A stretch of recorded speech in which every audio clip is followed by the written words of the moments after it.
الحمد لله نحمده ونستعينه ونستغفره ونؤمن به ونتوكل عليه ونعوذ بالله من شرور أنفسنا ومن سيئات أعمالنا من يهده الله فلا مضل له ومن يضلله فلا هادي له ونشهد أن لا إله إلا الله وحده لا شريك له ونشهد أن سيدنا ومولانا محمدًا عبده ورسوله صلى الله تعالى عليه وعلى آله وأصحابه وبارك وسلم تسليما كثيرا كثيرا۔ بزرگوں اور پیارے بھائیوں، علماء کرام نے یہ لکھا ہے کہ دو چیزیں بطور نعمت کے اللہ کی طرف سے بڑی ہے۔ دو چیزیں بڑی نعمت ہے، ایک ایمان اور ایک علم۔ یہ دو چیزیں بڑی نعمت ہے، اس کے ٹکر کی کوئی دوسری چیز نہیں ہے۔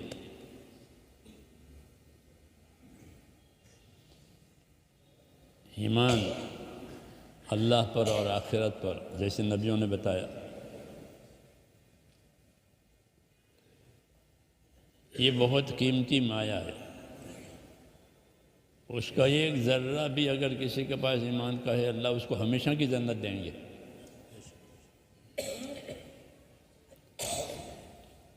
یہ آخری ایک ذرے کے برابر بھی کسی کے پاس ایمان ہے کہ اس کو نکالو، جنت میں لے جاؤ۔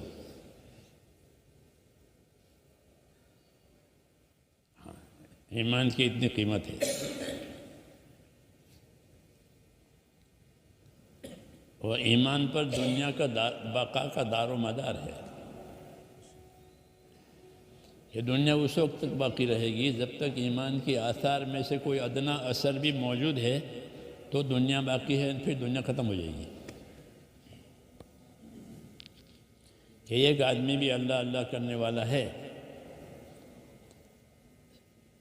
تو اللہ کا پورا نظام زمین آسمان کا باقی رکھیں گے۔ کیوں؟ کہ ایمان کے اثرات میں سے اتنا اثر باقی ہے کہ ایک آدمی اللہ کا نام لے رہا ہے بس۔ کہ ایمان کی اتنی اہمیت ہے کہ عالم کا بقا اس پر ہے، ایمان پر۔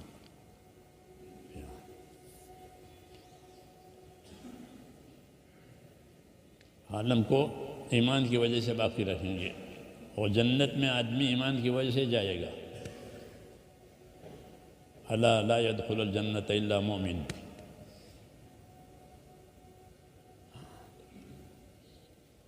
یہ اعلان کرو کہ جنت میں ایمان والے کے علاوہ کوئی دوسرا نہیں جائے گا، ایمان والا ہی جائے گا۔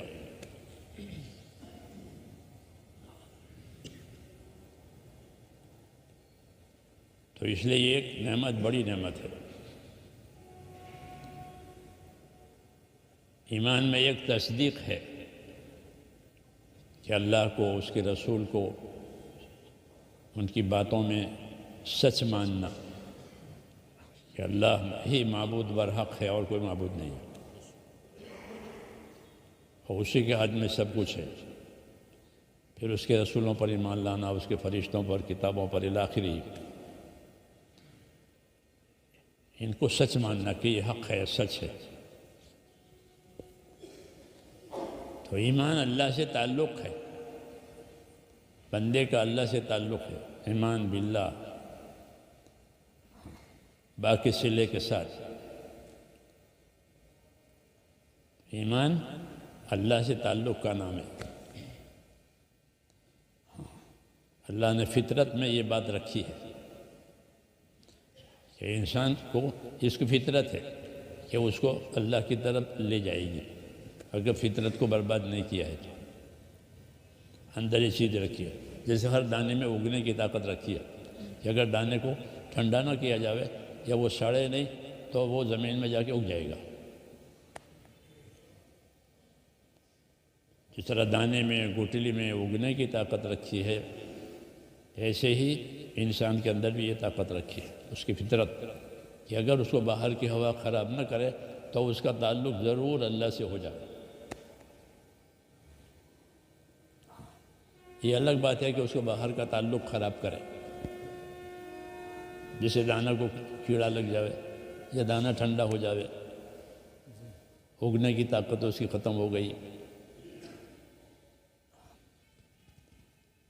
ایسے۔ تو ایمان کہ یہ اللہ سے تعلق کا نام ہے، اس تعلق میں تصدیق بھی ہے، پھر اس تعلق میں یقین بھی ہے کہ جو اللہ نے کہا ہے وہی حق ہے، اس کے خلاف نہیں۔ جو وعدے دیے ہیں، جو خبریں دی ہیں، وہ سب حق ہے۔ آئندہ کی خبریں یا ماضی کی خبریں، وہ سب حق ہے۔ اور جو احکام دیے ہیں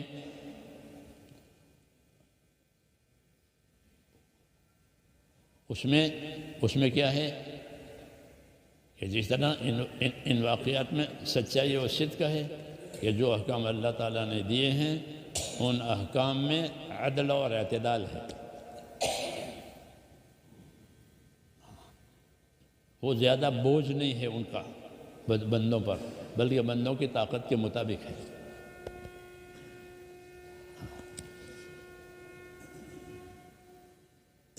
یہ ہم کو بتایا گیا ہے۔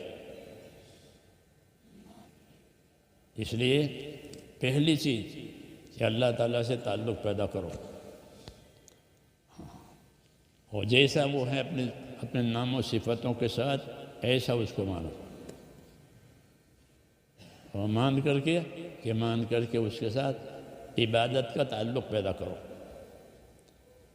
کہ ایمان کا تقاضا عبادت ہے، ایمان کا تقاضا عبادت، کیونکہ اللہ معبود برحق ہے، لہذا اس کی عبادت کی جائے گی، یہ اللہ کا حق ہے۔ حضور صلی اللہ علیہ وسلم نے حضرت معاذ سے فرمایا، معاذ آپ کو معلوم ہے اللہ کا کیا حق ہے؟ عرض کیا میں کیا جانوں، آپ بتائیں گے؟ کہ اللہ کا یہ حق ہے کہ اسی کی عبادت کی جائے گی، اس کے ساتھ کسی کو شریک نہیں کیا جائے گا۔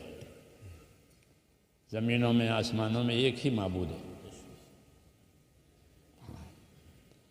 اس کی عبادت کی جائے گی۔ تو ایمان کا تقاضا ہے یہ کہ اللہ سے تعلق پیدا کیا ہے، اللہ کو سچا مانا ہے کہ آپ اس کی عبادت کرو، جان سے مال سے اپنے آپ کو اس کا پابند کرو۔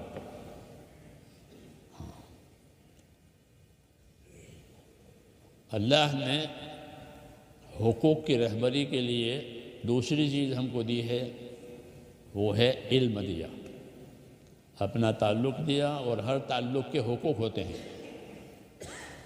دنیا بھی تعلق کی جگہ ہے، جی ہاں، کہ یہاں آ کر کے آدمی کے تعلقات پیدا ہو جاتے ہیں، کہ یہ ماں ہے، یہ باپ ہے، یہ رشتہ دار ہے، یہ وطن ہے، یہ جائیداد ہے، ان سب چیزوں کے ساتھ اس کے تعلق پیدا ہوتے ہیں۔ جانوروں کا کوئی تعلق نہیں، جانور ان کے کوئی تعلقات نہیں ہوتے۔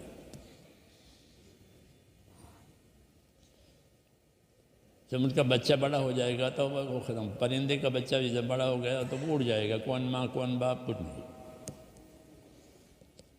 ان میں کوئی تعلقات نہیں۔ ہمارا ایسا نہیں کہ ہمارے بہت تعلقات ہیں، اور آئے دن وہ بڑھیں گے۔ اس لیے اللہ تعالیٰ نے تعلقات کے حقوق قائم کیے ہیں۔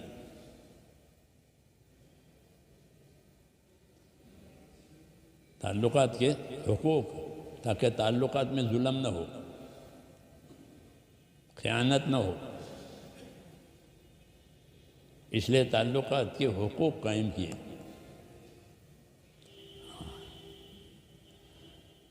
تو اس حقوق کی تعلیم دینے کے لیے اللہ تعالیٰ نے ایمان والوں کو علم دیا ہے، علم دین۔ کہ علم دین کی کیا غرض ہے؟ کہ علم دین کی غرض یہ ہے کہ دنیا کو اللہ نے دارالحقوق بنایا ہے اور آخرت کو دارالاجور بنایا ہے۔ آخرت دارالاجور ہے اور دنیا دارالحقوق ہے، یہ ترتیب ہے۔ جو یہاں حقوق ادا کر کے جائے گا وہ اجر پائے گا، اور جس نے یہاں حقوق ادا نہیں کیے ہیں تو اس کو جواب دینا پڑے گا کہ بھئی ایسا کیوں کیا۔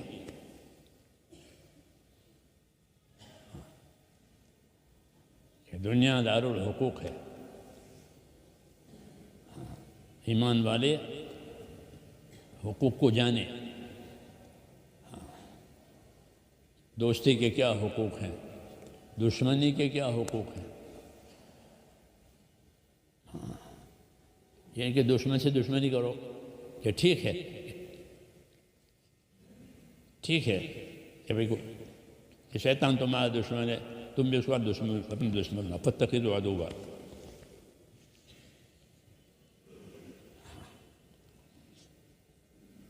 ایسے ہی انسانوں کے ساتھ دشمنی کہ وہ بھی ہوگی، کہ اس کے بھی حقوق ہیں۔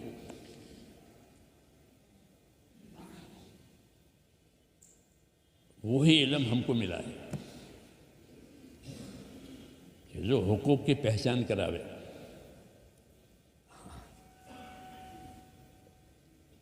جہالت اسی کو کہتے ہیں، جاہل کس کو کہتے ہیں؟ کہ جس کو حقوق کی خبر نہ ہو، وہ جاہل ہے۔ چاہے دنیا بھر کی چیزیں اس کو معلوم ہو، جی ہاں، وہ کافی نہیں ہے، بلکہ اس کو حقوق کی خبر ہونی چاہیے۔ اگر حقوق کی خبر نہیں ہے تو پھر وہ جاہل ہے۔ حضور صلی اللہ علیہ وسلم سے پہلے جو زمانہ تھا اس کو زمانہ جاہلیت کہتے ہیں۔ کیوں؟ اس میں بادشاہتیں نہیں تھی، وزارتیں نہیں تھی، زراعتیں نہیں تھی، سب چیزیں تھیں۔ جی ہاں، شہر بھی تھے، دیہات بھی تھے، سب چیزیں تھیں۔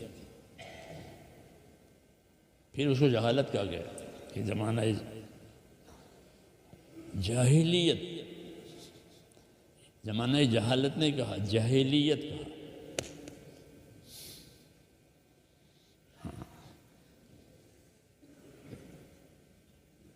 جاہلیت اس لیے کہا کہ لوگوں کی صفت بن گئی تھی جہالت۔ جیسے پیاسا، کہ پیاس اس کی صفت بنی ہوئی ہے، ایسے جہالت لوگوں کی صفت بن گئی تھی۔ ہر شعبے میں جہالت تھی، اس لیے اس کو جاہلیت کہا۔ ہر شعبہ اپنے جہالت میں ہے، حاکم بھی، تاجر بھی، مزدور بھی، ماں بھی، باپ بھی، سب انہیں کچھ پتہ نہیں کہ ہم کیوں پیدا ہوئے ہیں، ہمارے اوپر کیا حق ہے۔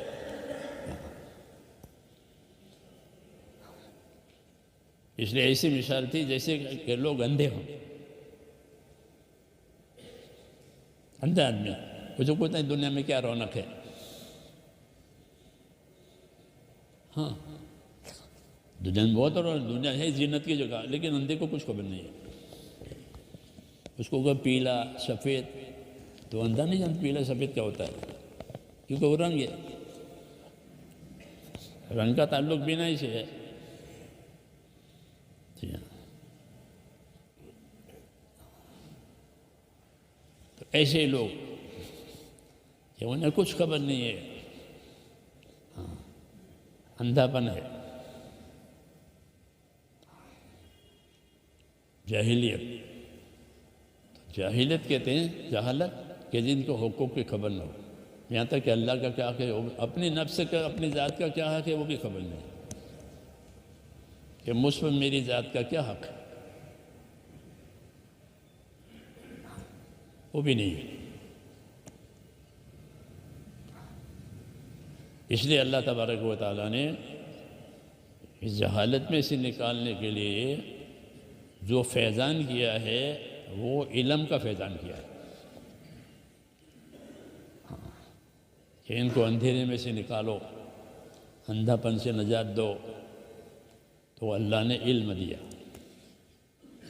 اپنی ذات صفات کا بھی علم دیا۔ اللہ کی ذات و صفات اس کا علم دیا کہ اللہ کے 99 نام ہیں، ایک کم 100، اس میں ایک ذاتی نام، باقی سب صفاتی نام ہے۔ اللہ کی یہ صفتیں ہیں، یہ صفتیں ہیں، یہ صفتیں ہیں۔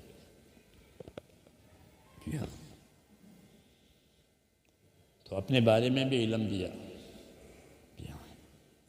اور پھر یہ زندگی کے حقوق کا علم دیا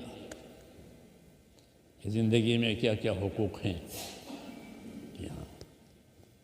اور اس کا بھی علم دیا کہ جو ان حقوق والی بات یعنی علم کو تسلیم کر کے اس کے مطابق زندگی گزاریں گے ان کو کیا ملے گا، اور جو اس کے خلاف زندگی گزاریں گے ان کو کیا ملے گا۔ وعدہ وعید کا علم یہ بھی دیا انبیاء کرام کے ذریعے سے۔ تو بڑی چیز جو ہم کو ملی ہے اللہ تعالیٰ کے نبیوں کے ذریعے سے، وہ یہ علم ملا ہے کہ یہ ہمارا علم جو ہے وہ حقوق کی حفاظت کے لیے ہے، حقوق کی ادائیگی کے لیے ہے۔ زمین پر جب حقوق ادا ہوں گے تو کوئی فساد نہیں ہوگا، اور جب حقوق مریں گے یہ پھر فساد ہوگا۔ یہ جاہلیت کی وجہ سے حقوق مر جاتے ہیں، جیسے جنگل میں، کہ جنگل میں ہر بڑا جانور چھوٹے جانور کو کھا جاتا ہے، بڑی مچھلی چھوٹی مچھلی کو کھا جاتی ہے، کوئی حقوق نہیں۔ ایسے ہی ہم بھی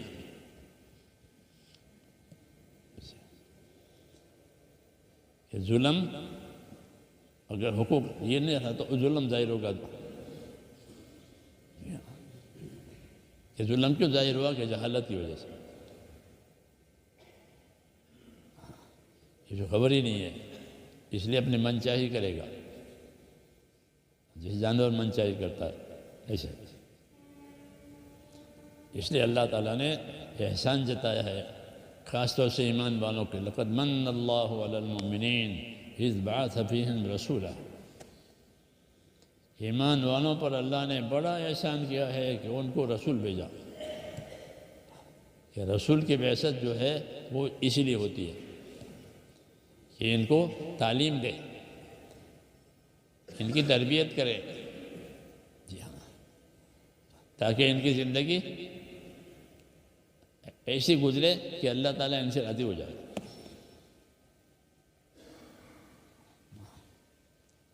اس لیے یہ علم بڑا احسان ہے، اللہ نے بطور امتنان کے اس کو ذکر کیا ہے۔ لقد من اللہ علی المؤمنین،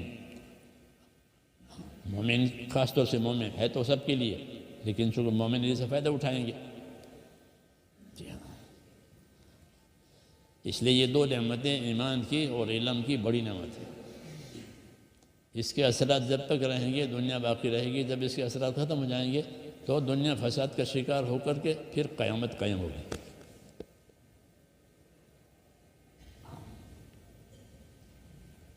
اس لیے یہ دو بڑی نعمتیں ہیں،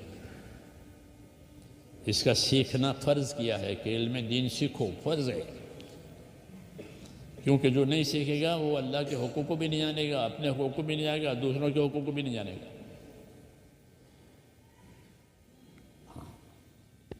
پھر رسول صلی اللہ علیہ وسلم کو جو اللہ نے بھیجا آخری زمانے میں، تو آپ کو ہر لائن کا پورا علم دیا،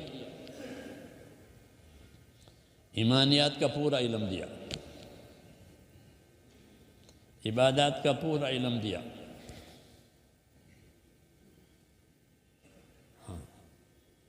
عبادات دیکھو، نماز کے کتنے مسائل ہیں، نماز، روزہ، زکوٰۃ، حج، ان کے بہت مسائل ہیں، بڑی بڑی کتابیں ہیں، پورا علم، اور اصولی طور پر علم دیا، جو علم آپ کو دیا بطور اصولی طور پر دیا، تاکہ اس اصول سے جیسے جیسے حالات پیش آئیں ان اصول سے استفادہ کریں۔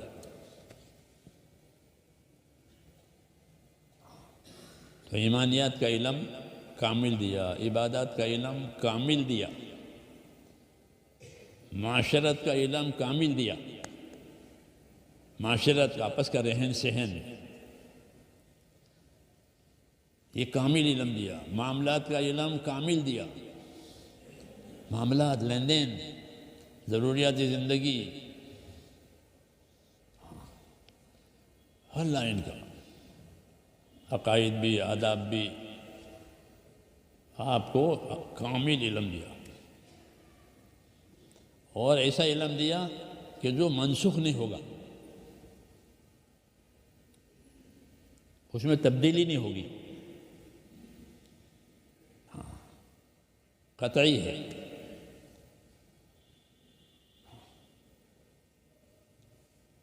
یہ بڑا احسان کیا کہ ہر لائن کا کامل علم دیا۔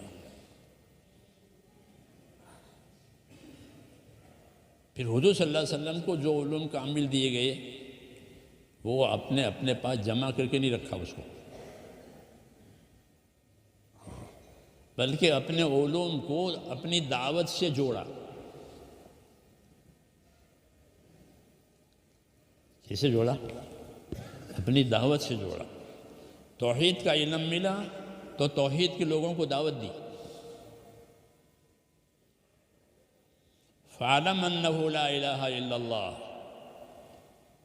توحید کا علم دے رہے ہیں اللہ میاں، فَعَلَمْ أَنَّهُ لَا إِلَهَ إِلَّا اللَّهِ وَاسْتَغْفِرْ لِذَنبِكَ وَلِلْمُؤْمِنِينَ وَالْمُؤْمِنَاتِ، توحید کا علم دے رہے ہیں، اے نبی جان لو کہ لا الہ الا اللہ۔ تو جب توحید کا علم ملا آپ نے لوگوں کو توحید کی دعوت دی، یا ایھا الناس قولوا لا الہ الا اللہ، کیوں کہ علم سب کے لیے آیا ہے، سب کے لیے آیا ہے۔ جی ہاں، تو جو جو علوم آپ کو دیے آپ نے اس کی دعوت دی ہے، کیونکہ وہ سب کے لیے ہے۔ جس طرح اللہ رب العالمین ہے سب کا رب ہے، تو اس طرح اللہ کی ہدایتیں بھی سب بندوں کے لیے، اور اس لیے آپ کو رحمت بنایا۔ تو آپ کے جو علوم ہیں وہ آپ کی دعوت سے مربوط ہے، کیونکہ وہ سب کے لیے آئی ہے۔ جیسے بارش کا پانی کس کے لیے ہے؟ بارش کا پانی سب کے لیے۔ وَجَعَلْنَا مِنَ الْمَاءِ كُلَّ شَيْءٍ حَيٍّ،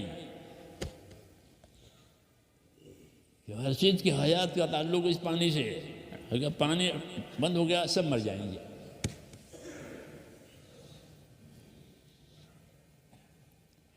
تو اس بارش کا پانی سب کے لیے، ایسے حضور صلی اللہ علیہ وسلم کا علم سب کے لیے۔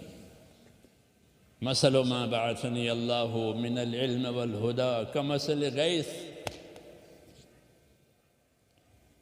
جو علم و ہدایت دے کر مجھ سے اللہ نے بھیجا ہے وہ کیسا ہے؟ یہ بارش کے پانی کی طرح سے، اس میں سب کا حق ہے اور سب کی حیات ہے، سب کی حیات ہے۔ اس طرح حضور صلی اللہ علیہ وسلم والے علم میں سب کی نجات ہے، اس کے بغیر نجات نہیں ہے۔ پانی کے بغیر زندگی نہیں ہے، مر جائے گا جانور بغیر پانی کے۔ ایسا آپ کے علم کے بغیر کہ کوئی کام نہیں، سب ہلاک ہو جائیں گے۔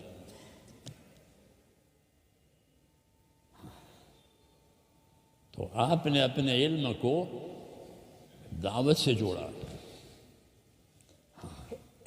دوسری بات کہ علم پر عمل کرنے کے لیے اپنی صحبت قائم کی، کیا قائم کی کہ علم پر کیسے عمل کرو گے؟ کہ مجھ کو دیکھو، مجھ کو دیکھو، صلو کما رأیتمونی اصلی،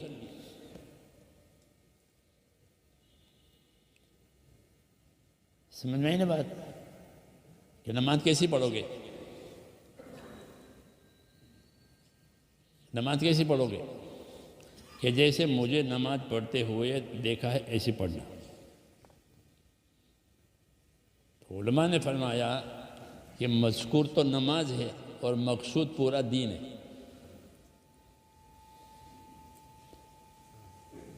تسمیت الکل باسم الجز، جز کا نام لیا اور مراد کل ہے۔ صلو کما رأیتمونی اصلی اے تدینوا کما رأیتمونی اتدینوا،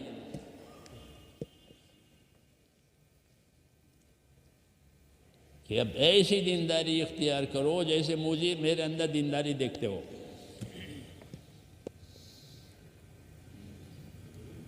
یہ فرمایا، وہ یہی آپ کا منصب اور مقام ہے۔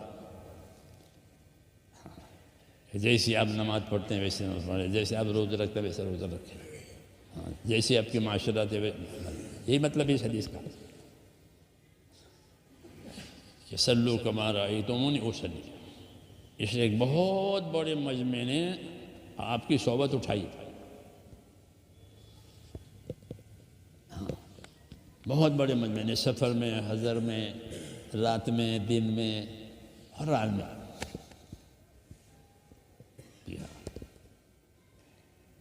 اور آپ کو دیکھا، آپ کی ہدایتوں کو دیکھا، تاکہ صحبت کے ذریعے سے اس علم پر جو عمل ہو وہ صحیح ہو جائے۔ اس لیے صحبت کے علم میں احتمال نہیں ہوتے، کاغذ قلم کے علم میں احتمال ہوتے ہیں۔ کوئی چیز لکھی ہوئی ہو نہیں تو اس میں احتمال نہیں کرتا، ہو سکتا بھائی لکھنے والے کا یہ مطلب وہ لکھ پاتے گا۔ اور صحبت کے علم میں کوئی ہماری بچیاں جو ہیں گھر میں کھانا پکانا سیکھتی ہے تو کیوں کہ اپنی ماں کو دیکھتی ہے کہ ماں روٹی ایسی پکاتی ہے، ماں سالن ایسی پکاتی ہیں، تو اس میں کوئی دلیل کی ضرورت ہی نہیں ہے۔ گونگی لڑکی ہوگی وہ بھی سیکھ لے گی، کیونکہ یہ تعلیم صحبت کی ہے، یہ تعلیم اس لیے پکی کہ ماں نے ایسا ہی بنایا ہے۔ ضروریات زندگی میں ایسے صحابہ کرام نے کہ جو علم لیا وہ اپنی صحبت سے لیا، تو پھر کہ وہ عمل برابر ہو گیا۔ اس لیے صحابہ کرام جو ہے قابل اعتماد ہو گئے کہ میرے صحابہ ستاروں کی طرح سے، جس کے پیچھے چلو گے کامیاب ہو جاؤ گے، کہ ان کے پاس علم بھی ہے، عمل بھی ہے، کہ ان کا عمل صحبت کی وجہ سے ہے کہ میں نے حضور کو ایسا ہی دیکھا ہے، میں نے ایسا ہی کیا ہے۔ جب حج کرنے کا ارادہ ہوا تو آپ نے سب کو دعوت دی کہ ہمارے ساتھ حج کرو، خذوا عنی مناسککم، مجھ سے حج کے مناسک سیکھ لو، دعوت دی ہے۔ جی ہاں، تو حضور صلی اللہ علیہ وسلم نے اپنے علم کو عام کیا ہے اپنی دعوت کے ذریعے سے۔ تو دعوت کا کیا مطلب ہے؟ دعوت کا مطلب فقط اشاعت اور اذاعت نہیں ہے، بلکہ پوری چیز، پورا نمونہ ان کے سامنے آ جائے۔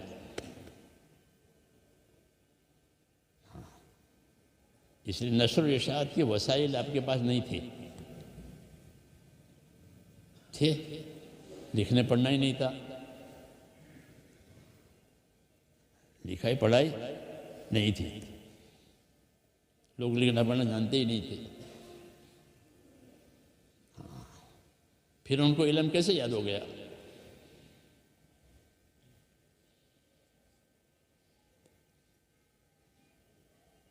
تو کہتے ہیں کہ دو وجہ سے.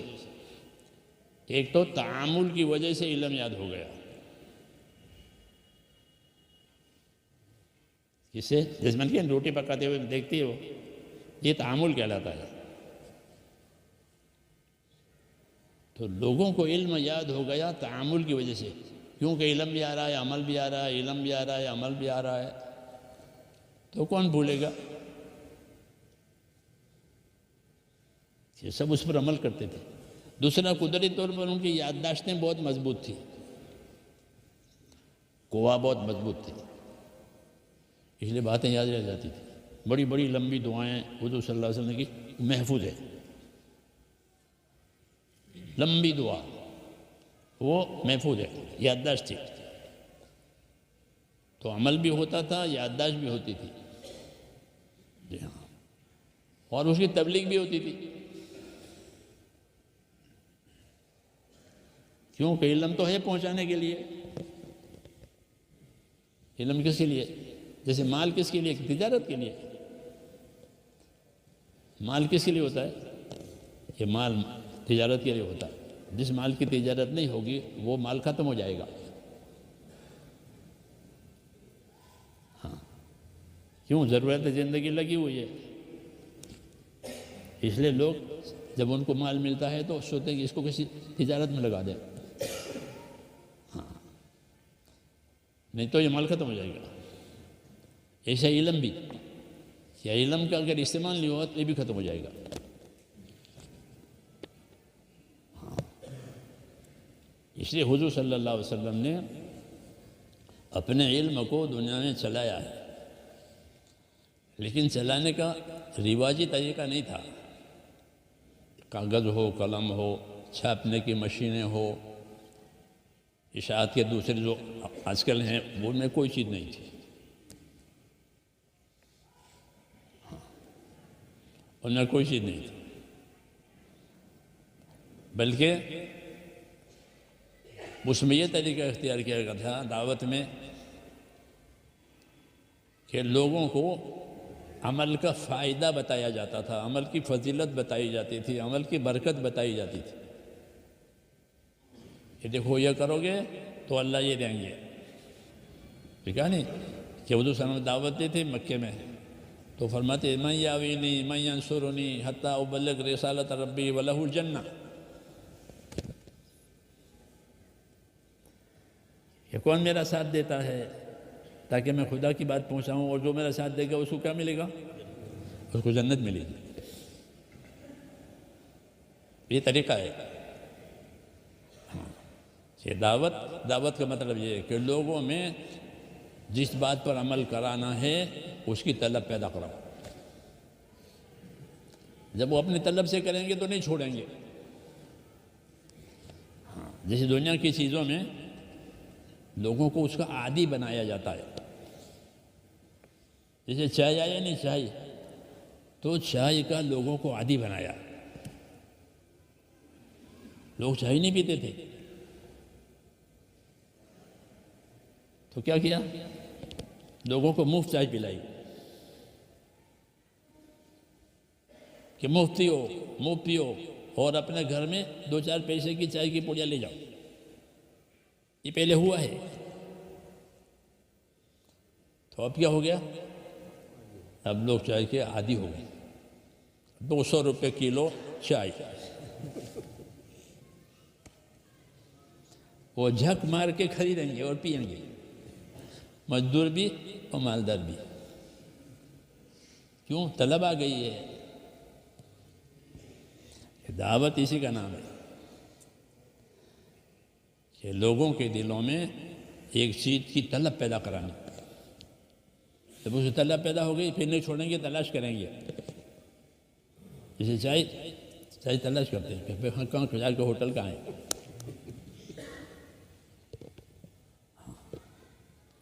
یہ دعوت کے معنی طلب پیدا کرانا. اور سچی طلب.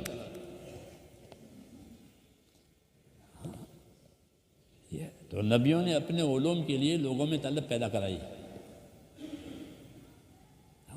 اور وہ طلب اللہ کے وعدوں کے ساتھ. انسان نے پوچھا کہ ہم آپ کی مدد کریں گے، آپ کا ساتھ دیں گے، ہمیں کیا ملے گا؟ دنیا کا رواج ہے. تو آپ نے یہ نہیں فرمایا کہ تم کو عہدے ملیں گے، یہ ملے گا. فرمایا جنت ملے گی. چونکہ آپ سچے تھے اور لوگ جانتے تھے کہ نبی سچے ہیں شروع سے ہی، تو ایسا نہیں کہ ٹالنے کے لیے کہہ رہے ہیں کہ جنت ملے گی، ہاں پہ دے دیں گے، دیکھ لیں گے. ایسا نہیں، پکی بات کہ آپ کو جنت ملے گی. تو وہ تیار ہو گئے. کیوں کہ آپ سچ کہتے ہیں.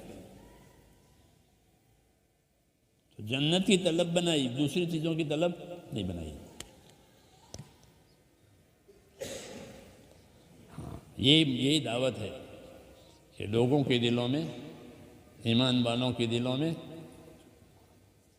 اس کی طلب پیدا کرانا کہ یہ عمل کروں گا تو اللہ یہ دیں گے. اس لیے دو قسم کا علم آیا، ایک فضائل کا، ایک مسائل کا. ایک فضائل کا اور ایک مسائل. ہر مولانا یوسف فرماتے تھے کہ ہمارے دین میں ہر شعبے کے فضائل ہیں، ہر شعبے کے مسائل ہیں.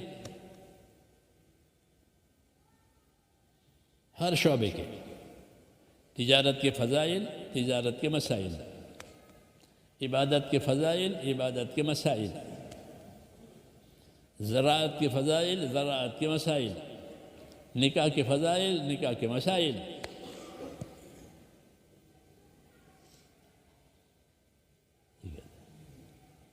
دونوں. خالی قانون نہیں ہے کہ تجارت کے طریقے ہیں، جیسے اب دنیا میں ہوتا ہے کہ تجارت کے قانون، لائسنس لو، یہ وغیرہ وغیرہ. اور اس کو کیا ملے گا؟ کہ کچھ نہیں، مار پڑے گی نہیں لگا تو.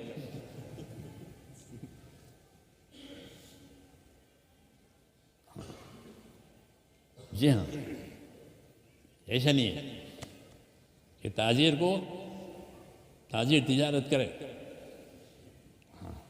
رسول صلی اللہ علیہ وسلم کے طریقے پر، تو اسے کیا ملے گا؟ کیونکہ تجارت کے طریقے بھی بتانے ہیں کہ تجارت اس طرح کرو.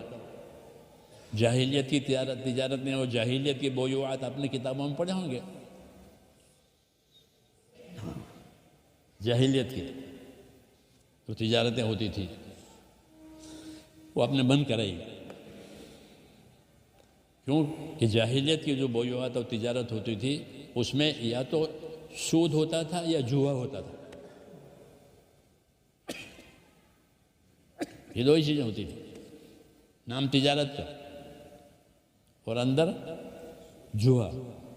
جیسے آپ نے کہا آج بھی ہے وہ، جو اب پتہ نہیں، اب تو ٹرینوں میں، پہلے ٹرینوں میں آتے تھے اور بھائی ہاں بولو، اس بولو، یہ گھڑی کی اب لوگوں اس کی قیمت بتا، پھر وہ دیتا نہیں تھا وہ جب تک اس کو نفع نہ ملے. لوگوں سے بولی لگواتا تھا وہ. پتہ نہیں اب ہے نہیں ہے، پہلے ہوتا تھا. کوئی چڑھ گیا اور بھائی دیکھو یہ گھڑی ہے ٹائم پیس، بولو اس کی کیا قیمت دو گے؟ انہوں نے کہا 5 روپے، انہوں نے کہا 10 روپے، انہوں نے کہا 12 روپے. وہ چھوڑے. اگر اس کو نفع نظر آتا ہے تو وہ گھڑی دے دے گا. وہ نفع نہیں نظر آتا تو وہ پہلے سے کہتا تھا دیکھو بھائی میں، ہاں اس کو کہا بھائی گھڑی تو میں دوں گا نہیں، لیکن یہ میں آپ کو فلاں چیز دے دیتا ہوں. وہ گھڑی روک لی، حالانکہ گھڑی تو کی وجہ سے اس کا حق ہو گیا تھا. یہ جوا ہے. تو جاہلیت کے جتنے بویوعات ہوتے تھے، یا اس میں سود ہوتا تھا یا اس میں جوا ہوتا تھا. یہ بند کرایا حضور صلی اللہ علیہ وسلم نے کہ ایسا نہیں ہوگا، اور اس کے مسائل بتائے کہ لین دین کے، اور اس کی فضائل بتائے کہ اس طرح سے بیچنے والا اللہ تعالیٰ اس کو جو ہے نبیوں کے ساتھ، صدیقوں کے ساتھ، شہیدوں کے ساتھ قیامت میں اٹھائیں گے، عرش کا سایہ دیں گے، وغیرہ وغیرہ تاجر کو. اور اگر ایسا نہیں کیا ہے تو تو کہا ایسا تعزیرش نہیں ہے؟ تو التجار ینادون یوم القیامت الفجار، کہ قیامت میں جن کی تجارتیں صحیح نہیں ہیں ان کو پکارا جائے گا، کس نام سے؟ بدکار۔ فاجر کہتے ہیں بدکار کو، ہے بدکارو چلو آؤ۔ تو مولانا یوسف احمد جیسے بدکار عورت بازاری ہوتی ہے اس کو لوگ بدکار کہتے ہیں، یہ اسی لائن میں ہے، یہ اسی لائن میں ہے کہ وہ آبرو بیچ کر کے پیسے کماتے ہیں، یہ دیانت بیچ کر پیسے کماتا ہے، اس لیے یہ بھی فاجر وہ بھی فاجر، ایک لائن میں۔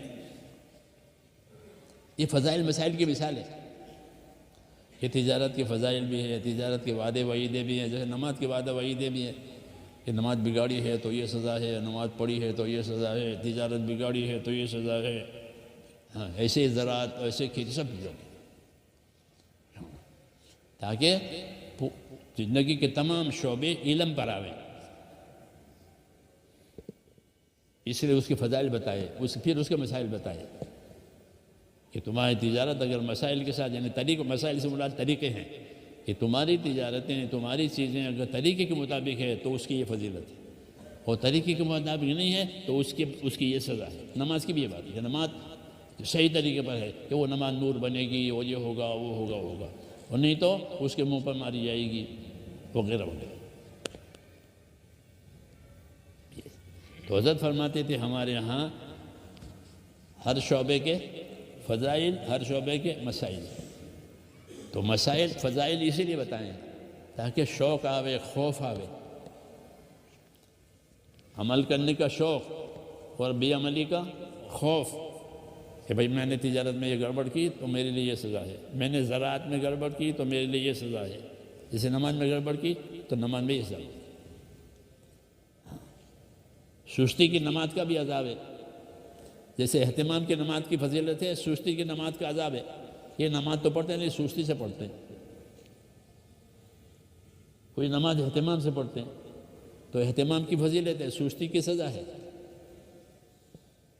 جی ہاں، تو ہر شعبے کے فضائل اور ہر شعبے کے مسائل، یہ فضائل کے ذریعے سے لوگوں میں اپنی زندگی کی ذمہ داریوں کی فکر پیدا کراؤ، اس کی رغبت پیدا کراؤ کہ میں نے یہ کیا تو اللہ مجھے یہ دے گا، نہیں تو یہ سزا ہوگی، اس سے ہوگی طلب پیدا۔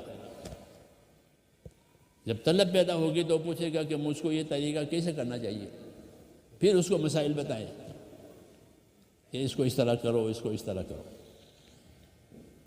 مسائل کا علم بعد میں اترا، فضائل کا علم پہلے اترا۔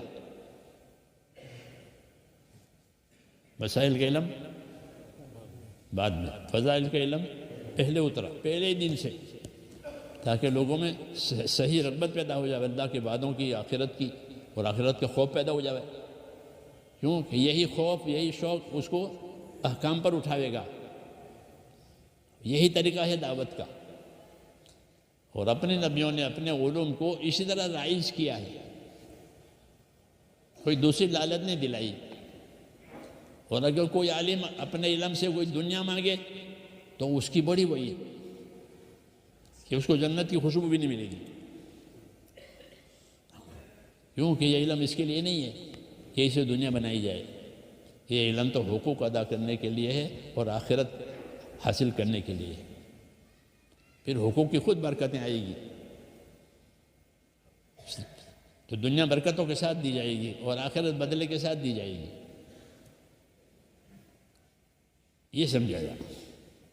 تو میں کہتے ہیں حضور صلی اللہ علیہ وسلم نے اپنے علوم کو دعوت سے جوڑا ہے، اور دعوت کو یہ بنایا کہ لوگوں میں طلب پیدا ہو جاوے، آخرت کا خوف پیدا ہو جاوے، تاکہ جب یہ بات ہوگی تو وہ پوچھیں گے کہ اس کا کیا طریقہ ہے۔ جیسے حکومت کے قانون کا خوف ہے تو وہ وکیلوں سے پوچھتے ہیں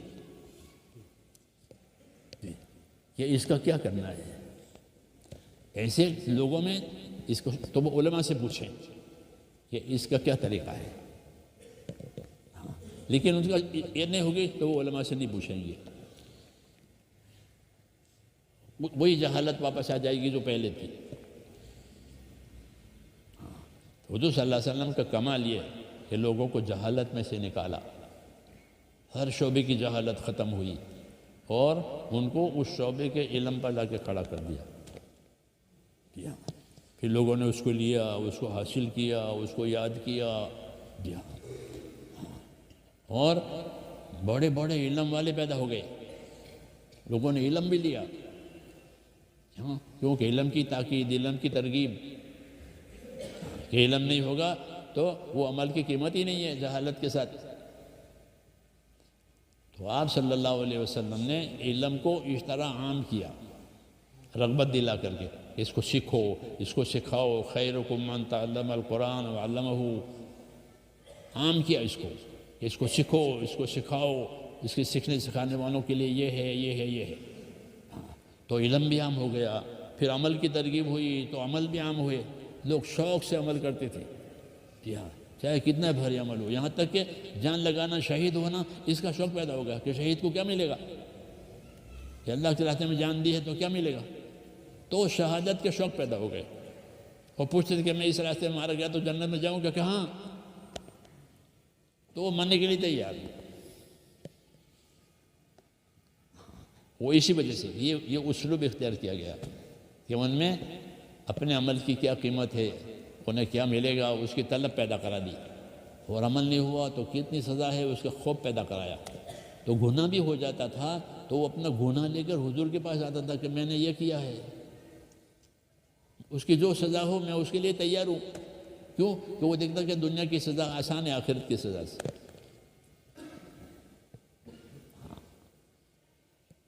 تو آپ نے اپنے علم کے ساتھ یہ محنت چلائی، اس لیے لوگوں میں اس کا شوق پیدا ہوا، خوف پیدا ہوا۔ تو اگر گناہ ہو گیا ہے تو گناہ کے تقاضا توبہ ہوتا ہے، تو توبہ کے لیے آ جاتے تھے، ہاں کہ میں نے یہ کیا ہے، میرے لیے کیا سزا ہے۔ اور یہی اصل بات ہے کہ جو چیز لوگوں میں پیدا کرانی ہو اس کی طلب پیدا کرو۔ تو ایک تو آپ نے طلب پیدا کرائی فضائل سے، دوسری چیز جو آپ نے لوگوں میں طلب پیدا کرائی وہ اپنے اخلاق سے، کہ آپ نے اپنے اخلاق کو ایسا بنایا ہر ایک کے ساتھ کہ ہر ایک کو آپ سے الفت ہو گئی۔ کیا ہو گئی؟ ایک الفت ہو گئی کہ وہ دل سے آپ کو چاہتا ہے، آپ کو پسند کرتا ہے۔ محمد کون ہے؟ کہ محمد امین ہے۔ کہ محمد کون ہے؟ کہ محمد سچے ہیں۔ ہاں، آپ کی ذات سے وہ امیدوار رہتے تھے، یہاں تک کہ مکہ کے جو مشرکین تھے وہ تو اپنے عداوت میں بہت آگے نکل گئے تھے، لیکن وہ آپ کے اخلاق سے امیدوار رہتے تھے۔ جب ان کی کوئی ضرورت ہوتی تھی تو حضور کہتے آپ تو ہمارے رشتہ دار ہیں، ہاں فوراً، تو وہ جانتے تھے کہ رشتہ داری کی رعایت کریں گے۔ آپ نے لوگوں کو رشتہ داری کی دعوت دی ہے کہ رشتہ داروں کا حق ادا کرو، رشتہ داروں کا سلوک کرو، تو وہ فوراً کہ آپ ہمارے رشتہ دار ہیں، اس لیے ہمارے لیے یہ کر دیجئے۔ جی ہاں، سمامہ ابن اسال نے مکے والوں پر اپنے گھیوں بند کر دیے تھے، وہاں سے گھیوں آتے تھے ان کے بازار میں۔ تو جب وہ مسلمان ہوئے تو دیکھا کہ مشرکین حضور کے دشمن ہیں، تو انہوں نے وہ گھیوں کی درآمد بازار کی بند کر دی کہ اب ہمارے یہاں سے گھیوں مکے کے بازار میں نہیں جانی ہے۔ تو پریشان ہو گئے کہ مکے میں اناج نہیں ہے، معلوم ہوا کہ انہوں نے بند کیا ہے، وہاں سے اناج آتا تھا۔ تو مشرکین نے حضور سے کہا کہ انہوں نے ہمارا اناج بند کر دیا ہے، آپ ہمارے رشتہ دار ہیں، ہمارا اناج جاری کروائے تو بازار میں اناج آوے۔ جی ہاں، پھر انہوں نے اناج جاری کیا جو بند کر دیا تھا۔ تو دوسری چیز لوگوں میں جو دین کی طلب پیدا کرانے کے لیے وہ آپ کے اخلاق تھے، وہ سب کے ساتھ تھے۔ یہ دو چیزیں تھیں، ایک فضائل کا علم اور ایک اخلاق۔ دعوت میں یہ دونوں چیزیں بہت مؤثر ہوتی ہے دعوت میں، ہاں کہ فضائل کے مذاکرے کرو یہاں تک کہ اس کا دھیان بیٹھ جاوے، پھر وہ عمل چھوڑے گا نہیں، اگر چھوڑے گا تو اس کو ندامت ہوگی، آج میری تہجد چلی گئی۔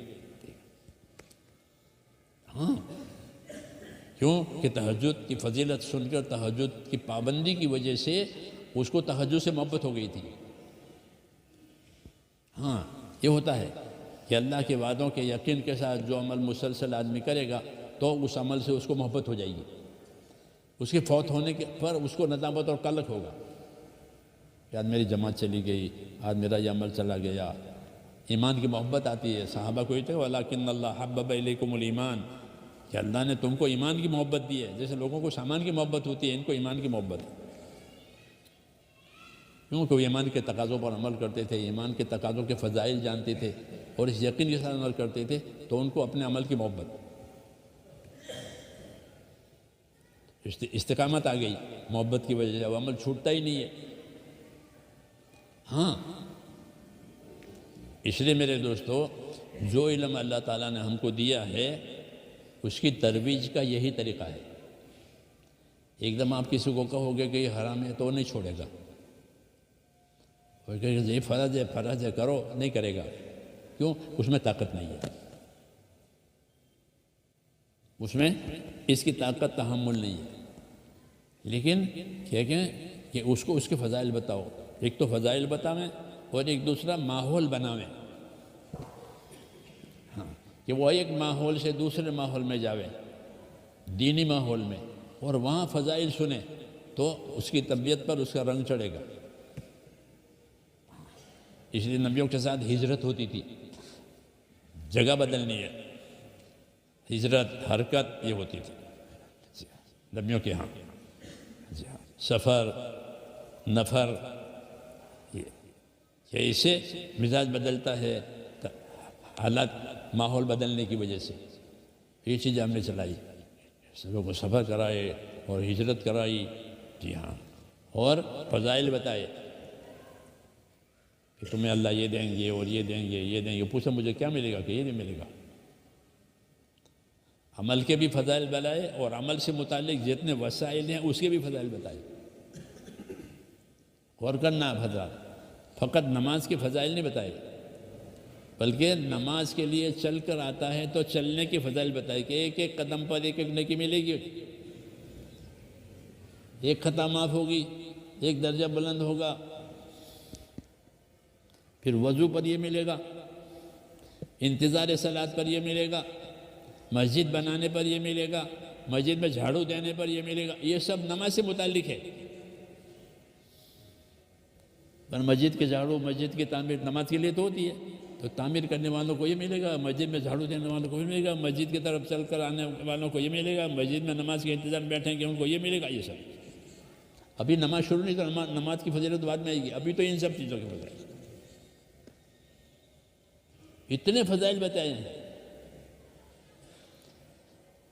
اس لیے صحابہ کرام کہتے تھے کہ مسجد میں سب سے پہلے جاؤ، سب سے آخر میں نکلو، کیونکہ انتظار صلاۃ کا بھی ثواب ملے گا اور نماز کے بعد جب تک اپنی جگہ پر بیٹھا رہے گا مجھے ملے گا. وہ فرشتے دعا دیں گے جب تک نماز کے بعد اپنی جگہ پر بیٹھا ہے نا. یہ فضائل سنائے. آج بھی میرے دوستو اس کی ضرورت ہے کہ ہمارے سامنے اگر اللہ رسول کے بتائے ہوئے وعدہ وعید اس کا دھیان ہو، پھر عمل میں کوتاہی کم ہوگی.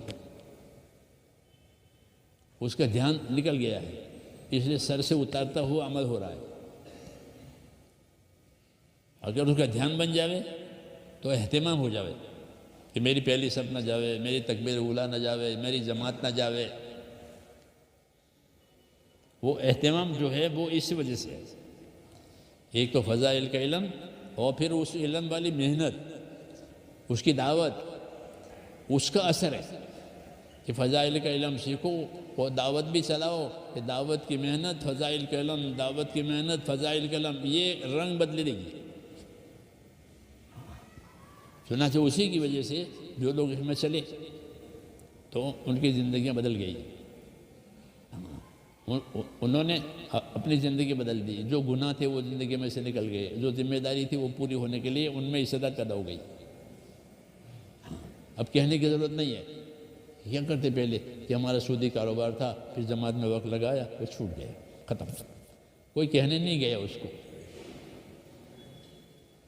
کو خود اپنی چیز چبھنے لگی اندر، گناہ چبھنے لگا کہ یہ میرا گناہ ہے، میں روزانہ سنتا ہوں. تو یہ ہوتا ہے کہ اندر کہ محنت ہے، اس کی وجہ سے اندر ایمان یقین تیار ہوتا ہے، تو اس لیے گناہ چھپتے ہیں۔ جی ہاں، کہ ایمان بھی ہے، ایمان کی روشنی بھی ہے، اس لیے ایمان کی روشنی میں وہ نظر آتا ہے اندر، یہ میری غلطی ہے، یہ میری غلطی، تو پھر وہ اپنی غلطی میں سے نکل جاتا ہے۔ کوئی جانتا نہیں ہے، وہ خود جانتا ہے کہ میرے کیا گناہ ہے، میری کیا غلطیاں ہیں۔ یا لوگ ہم سے آ کر پوچھتے ہیں کہ جماعت میں نہیں تھے تو ہم نے تو رشوتیں کھائی ہیں، تو اب کیا کرنا؟ اب سمجھ میں آیا کہ رشوت کرنے والے پر اللہ کی لعنت ہوتی، کھانے والے پر بھی، کھلانے والے پر بھی، واسطہ بننے والے پر بھی۔ تو اب مجھے کیا کرنا چاہیے؟ میں نے ان کا مال کھایا ہے، تو پھر ان کو راستہ بتایا جاتا ہے کہ تم اس طرح کرو، کہ ان کو واپس کرو۔ اب پوچھے گا وہ مسئلہ کہ مجھے کیا کرنا ہے، تو وہ اس لیے کہ وہ ڈر لگ گیا اب کہ رشوت، وہ تو میٹھی لگی، اب کڑوی لگ رہی ہے، اب گناہ چھپ رہا ہے۔ جی ہاں، وہ اسی وجہ سے کہ یہ علم اور علم کی محنت اور علم کی فضیلت، اس سے عمل کی اہمیت پیدا ہو گئی۔ اس لیے آپ دیکھو گے کہ جب اس طرح کی محنت ہوگی تو سب حضرت فرماتے تھے کہ اگر اس طرح کی محنت ہوئی، فضائل سنا کر کے لوگوں کو اس محنت پر ڈالا، تو سب سے پہلے عبادت کا دین زندہ ہوگا۔ دیکھو اب کتنے نمازی ہو گئے دنیا میں، کتنے حاجی ہو گئے، لاکھوں، باقی منع کرتے اب مت آؤ حج میں، ابھی مت آؤ، بعد میں آنا، اگلے سال آنا۔ تو اس طرح کی محنت اگر ہوئی تو سب سے پہلے عبادت کا دین زندہ ہوگا۔ یہ جو محنت ہے فضائل والی، کلمہ، نماز، اس کی دعوت، اس کے فضائل، کہ سب سے پہلے عبادت کا دین زندہ ہوگا، کہ لوگ نمازیں پڑھیں گے، روزے رکھیں گے، ذکر کریں گے، قرآن پڑھیں گے، زکوٰۃ دیں گے، حج کریں گے، عبادت کا دین زندہ ہوگا۔ یہ مقدم ہے، یہ مقدم ہے۔ جو ایمان لاتا تھا تو اس کو نماز پڑھاتے تھے، ابھی نماز شروع کرو، کچھ نہیں آیا تو سبحان اللہ الحمدللہ سے پڑھو، عبادت۔ یہ محنت سے عبادت والا دین زندہ ہوگا۔ پھر جب عبادتیں صحیح ہو جائے گی، عبادتیں صحیح ہو جائے گی تو پھر اگلے دن کی استعداد پیدا ہوگی۔ اب پوچھے گا کہ میری تجارت میں مجھے یہ کرنا چاہیے، میری تجارت یہ ہونی چاہیے، میری زراعت یہ ہونی چاہیے، تو اب جو ہیں ان کا دین لوگ پوچھیں گے۔ اس طریقے سے معاشرت کا دین بدلے گا، رہن سہن، کھانا پینا، پہننا اوڑھنا، کمانا، دھیرے دھیرے دیر لگے گی، لیکن جو چیز آئے گی وہ پکی آئے گی۔ تو یہ ایک محنت دی ہے ایمان اور علم کے ساتھ ہم کو، تاکہ اس علم پر عمل کرنے کی استعداد پیدا ہو جائے، ورنہ استعداد نہیں ہے۔ جی ہاں، دین بھاری لگتا ہے، وہ بھاری اس وجہ سے لگتا ہے کہ اس کی محنت نہیں ہے۔ جب اس کی یہ محنت ہوگی تو پھر وہ دین آسان ہو جائے گا۔ چنانچہ لوگ جو ہیں برسوں کی نمازیں قضا پڑھ رہے ہیں کہ میری اتنی سال کی نمازیں قضا باقی ہے، وہ پڑھ لی، اب طاقت آئی، ورنہ استعداد نہیں تھی تو نماز چھوٹ گئی۔ کہ کون فجر کے وقت جاوے، کون سفر میں حج لوگ کرتے تھے پہلے، اور حج میں نماز نہیں پڑھتے تھے۔ وہ تو اب حج کے ساتھ تبلیغ آئی تو وہ تبلیغ والے لوگ نماز بھی پڑھاتے ہیں، وہ خود جماعتوں میں وقت لگائے ہوتے ہیں تو وہ نمازوں کے ساتھ حج کرتے ہیں، ورنہ تو حج کرے نماز نہ پڑھے، حاجی ہو گئے نمازی نہیں ہوئے۔ کیوں ہے؟ سفر میں کون نماز پڑھے؟ سفر میں ہوائی جہاز میں کون نماز پڑھے؟ ٹرین میں کون نماز پڑھے؟ استعداد نہیں ہے۔ تو یہ ایک محنت ہے میرے دوستو کہ فضائل کے ذریعے سے حضور صلی اللہ علیہ وسلم نے امت کو ایک حرکت دی ہے عمل کے لیے۔ اسلام میں حرکت بھی ہے، سکون بھی ہے، جیسے چکی میں حرکت بھی ہے، سکون بھی ہے۔ ایک پارٹ حرکت کرتا ہے، ایک پارٹ ثابت رہتا ہے۔ اسلام کی مثال چکی کی ہے، اس میں حرکت بھی ہوگی اور ثبات بھی ہوگا۔ ان دونوں کے مجموعے سے اصل زندگی آئے گی۔ اگر حرکت ختم ہو گئی تو پھر عمل کی طرف سے جمود پیدا ہوگا کہ ان کو اسلام بھاری لگے گا۔ یہ حکم تو اسلام میں بہت مشکل ہے، پڑھے لکھے لوگ یہ کہتے ہیں۔ یہ کیوں کہ جس حرکت سے عمل کی استعداد پیدا ہوتی تھی وہ ختم ہو گئے۔ حضور صلی اللہ علیہ وسلم نے حرکت بھی دی ہے، جی ہاں، کیونکہ حرکت سے طاقت بڑھتی ہے۔ چھوٹا بچہ جو ہے حرکت کرتا ہے، چھوڑتا ہے، اترتا ہے، دوڑتا ہے، یہ قدرتی بات ہے، کیونکہ اسی سے اس کے بدن میں طاقت آئے گی۔ اور جو بچہ بیمار ہوتا ہے پیٹ بڑا ہو جاتا ہے اور ہلتا نہیں، وہ یہی بیمار ہے۔ ہاں، تو آپ نے حرکت دی ہے۔ اس حرکت کے ساتھ جو دین آئے گا وہ دین، اس دین پر لوگ باقی رہیں گے۔ تو چکی کی مثال ہے کہ باقی بھی رہنا ہے دین پر، دین کے لیے حرکت بھی کرنی ہے کہ اس سے صحیح نتیجہ آئے گا۔ اس لیے آپ صلی اللہ علیہ وسلم نے شروع دین سے اپنے ساتھیوں کو حرکت دی ہے کہ جو دین تم نے قبول کیا ہے اس کی حرکت کرو، اپنی برادری کو سمجھاؤ، پھر اپنی قوم کو سمجھاؤ۔ جب افراد زیادہ ہو گئے تو جماعتیں بھیجتے تھے کہ جب ان کو سمجھاؤ اور ان کو یہ بات بتاؤ، تو وہ عملی طور پر بتاتے تھے کہ ہم پہنچے ہیں اور انہوں نے اسلام قبول کیا ہے، ہم ان میں ٹھہرے ہوئے ہیں ابھی، اور اس کو اسلام کی تعلیم دے رہے ہیں۔ آپ حیات صحابہ پڑھو گے تو صحابہ کی دعوت دینے کا طریقہ اس میں، یہ نہیں کہ ان کو مسلمان بنا دیا تو کافی ہو گیا، کہ ایسا نہیں ہے کہ ہم نے ان کو مسلمان بنایا اب ہم ان میں رکے ہوئے ہیں، اور ان کو اسلام کی تعلیم دے رہے ہیں کہ دعوت تعلیم کے ساتھ، اور تعلیم دعوت کے ساتھ، تو اب ان کو ہم اسلام کی تعلیم دے رہے ہیں، حضور صلی اللہ علیہ وسلم کی سنتوں کی تعلیم دے رہے ہیں، اللہ کے احکام کی تعلیم دے رہے ہیں۔ دونوں کرتے تھے تاکہ وہ عمل پر آویں۔ اور تیسرا کام یہ کرتے تھے کہ ان کو اٹھا کر کے مدینے لاتے تھے۔ حضور فرماتے ہیں ان کو مدینے لے آؤ تاکہ وہ یہاں کا پورا ماحول دیکھیں اور یہاں والوں کی صحبت ان کو ملے، اس سے پھر وہ پکے ہو جاتے تھے۔ یہ طریقہ ہے۔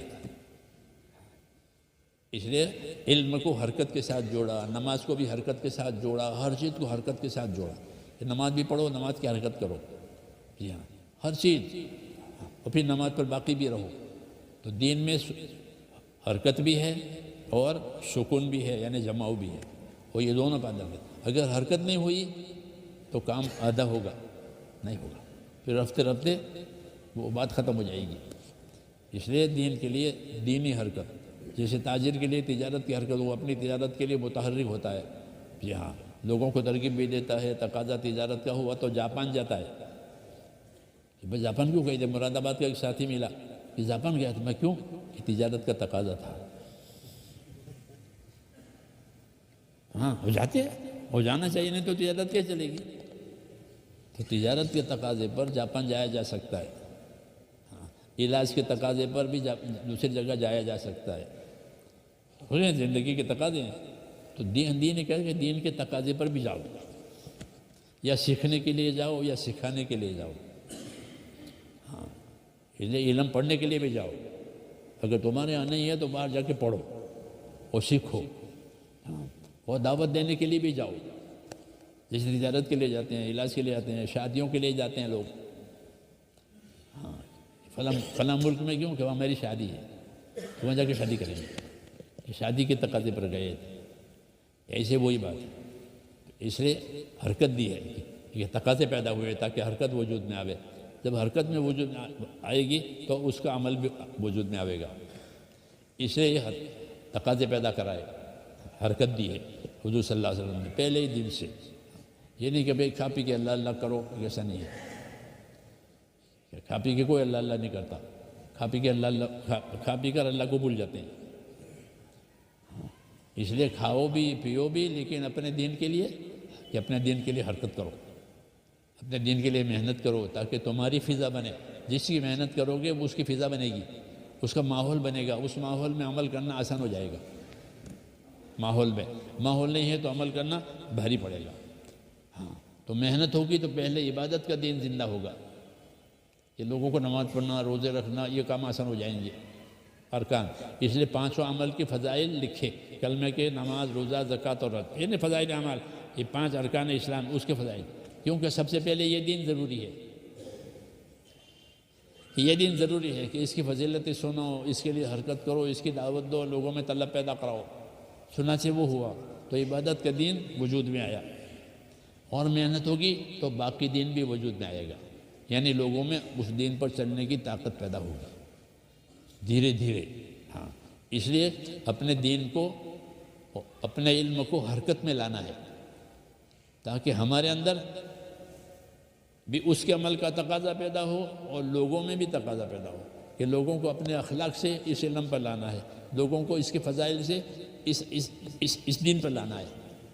تو دعوت میں دونوں باتیں، دعوت میں آپ کے اخلاق بھی ظاہر ہوں گے، لوگوں کے ساتھ صبر کرنا پڑے گا، تحمل کرنا پڑے گا، لوگوں کو دلداری کرنی پڑے گی، اپنا جان مال لگانا پڑے گا.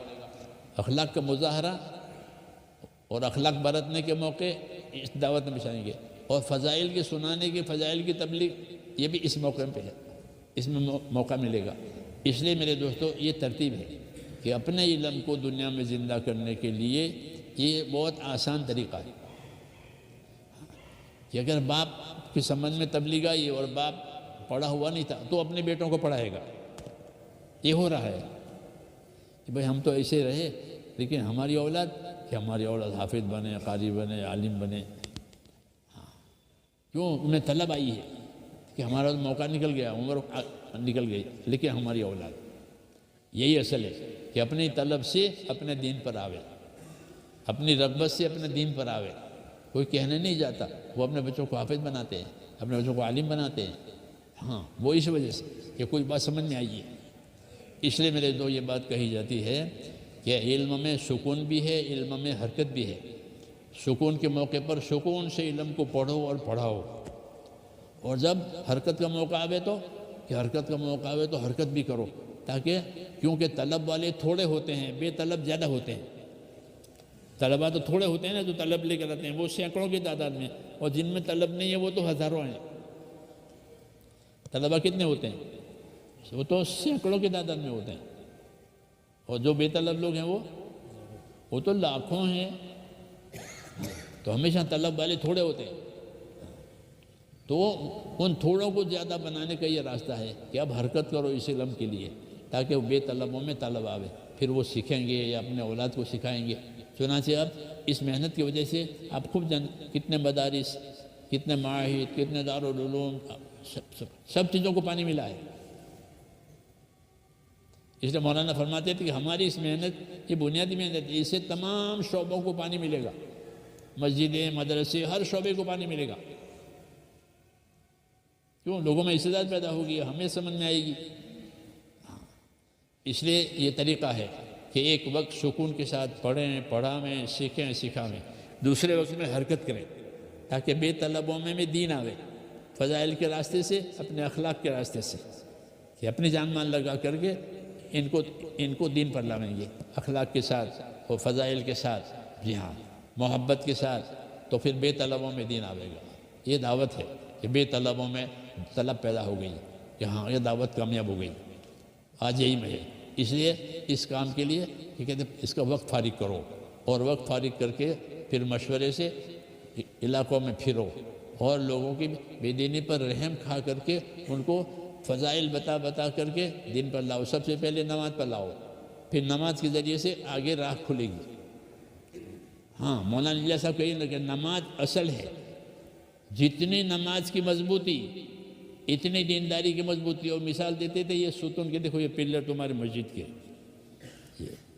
یہ عماد، اس کو عماد کہتے ہیں. فرمایا عماد میں جتنی مضبوطی عماد کی، تصور کرو اوپر اتنی مضبوط عمارت ہے. اس لیے کسی مضبوط عمارت کو کھڑا کرنے کے لیے اس کے عماد اتنے ہوتے ہیں. نماز کو عماد کہا کہ تمہاری نماز جتنی مضبوط، جتنی صحیح، اتنی اوپر تمہاری دینداری صحیح. جتنی نماز کچی اتنا دین اوپر کچا. کہ نماز کی رکنیت کا یہ مطلب ہے. یہ فرماتے تھے کہ اپنی نماز کو پکی بناؤ، صحیح بناؤ، پھر اوپر دینداری خود بخود صحیح ہو جائے گی. یعنی اوپر دین پر چلنے کی طاقت پیدا ہو جائے گی. جیسے حمایت کا مطلب سمجھاتے تھے. اس لیے کلمہ نماز کے ذریعے سے کام شروع ہوا.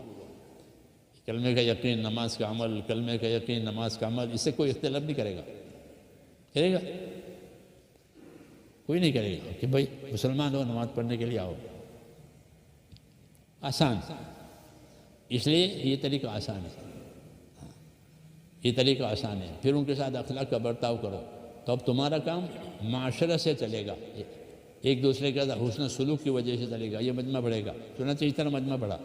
اب لوگ اخلاق سے بیٹھتے ہیں، کھانا کھلاتے ہیں، اکرام کرتے ہیں. جی ہاں، اخلاق پیدا ہو گئے لوگوں میں. وہ یہی بات ہے.